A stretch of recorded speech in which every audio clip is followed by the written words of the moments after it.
Setelah beberapa tahun tinggal bersama ibunya, pada usia 6 tahun, sang ibu mengajaknya berziarah ke makam suaminya di Yastrib.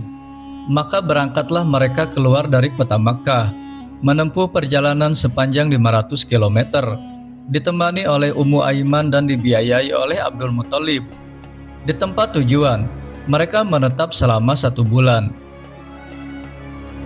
Setelah itu mereka kembali pulang ke kota Makkah. Namun sayangnya, di tengah perjalanan, ibunya menderita sakit dan kembali meninggal di perkampungan Abwa yang terletak antara kota Makkah dan Madinah. Sang kakek, Abdul Muthalib, sangat iba terhadap cucunya yang sudah menjadi yatim piatu di usianya yang masih dini.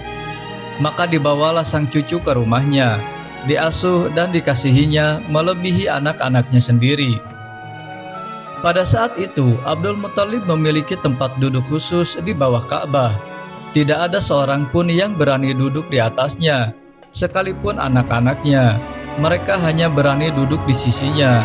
Namun tidak dengan Rasulullah Shallallahu Alaihi Wasallam yang saat itu masih anak-anak, justru bermain-main dan duduk di atasnya. Karuan saja hal itu membuat paman-pamannya mengambilnya dan menariknya. Namun ketika sang kakek melihat hal tersebut, beliau malah melarang. Seraya mengatakan kepada mereka, "Biarkan dia, demi Allah, anak ini punya kedudukan sendiri." Akhirnya Rasulullah Shallallahu Alaihi Wasallam pun kembali duduk di majelisnya. Diusapnya punggung cucunya tersebut dengan sukacita melihat apa yang ia perbuat. Tapi lagi-lagi kasih sayang sang kakek tak berlangsung lama, dirasakan oleh Muhammad kecil saat Rasulullah Shallallahu Alaihi Wasallam berusia 8 tahun. Kakeknya meninggal di kota Makkah. Namun sebelum wafat, ia sempat berpesan agar cucunya tersebut dirawat oleh paman dari pihak bapaknya, Abu Thalib. Kini Rasulullah Shallallahu Alaihi Wasallam pun berada dalam asuhan pamannya yang juga sangat mencintainya. Abu Thalib merawatnya bersama anak-anaknya yang lain, bahkan lebih disayangi dan dimuliakan. Begitu seterusnya Abu Thalib selalu berada di sisi Rasulullah Shallallahu Alaihi Wasallam, merawatnya, melindunginya, dan membelanya. Bahkan hingga beliau telah diangkat menjadi Rasul. Hal tersebut berlangsung tidak kurang selama 40 tahun.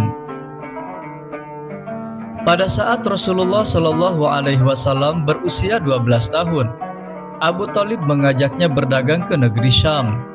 Sesampainya di perkampungan Busra, yang waktu itu masuk wilayah negeri Syam, mereka disambut oleh seorang pendeta bernama Buhairah.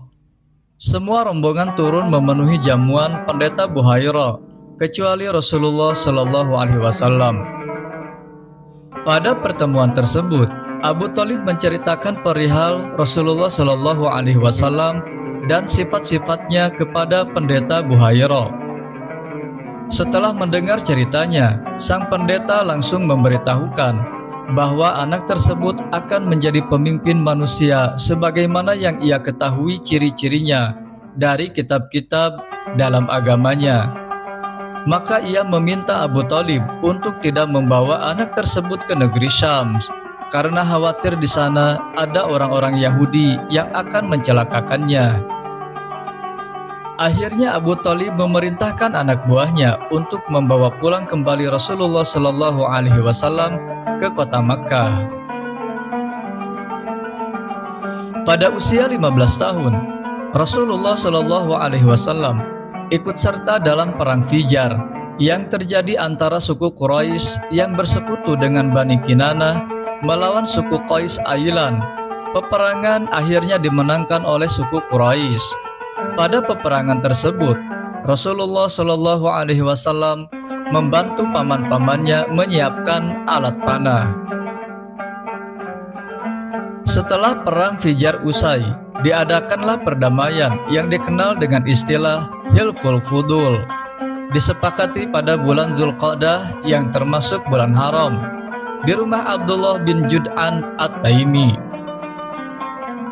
Semua kabilah dari suku Quraisy ikut dalam perjanjian tersebut. Di antara isinya adalah kesepakatan dan upaya untuk selalu membela siapa saja yang dizalimi dari penduduk Makkah. Dan mereka akan menghukum orang yang berbuat zalim sampai dia mengembalikan hak-haknya kembali. Rasulullah Shallallahu Alaihi Wasallam ikut serta menyaksikan perjanjian tersebut. Bahkan setelah beliau menjadi Rasul, beliau masih mengingatnya dan memujinya, seraya mengatakan, "Aku telah menyaksikan perjanjian damai di rumah Abdullah bin Jud'an yang lebih aku cintai dari unta merah. Seandainya aku diundang lagi setelah masa Islam, niscaya aku akan memenuhinya." Masa muda Rasulullah Shallallahu Alaihi Wasallam dilalui dengan kehidupan yang berat. Untuk memenuhi kebutuhan hidupnya, Rasulullah Shallallahu Alaihi Wasallam menggembalakan kambing penduduk Makkah demi mendapatkan upah.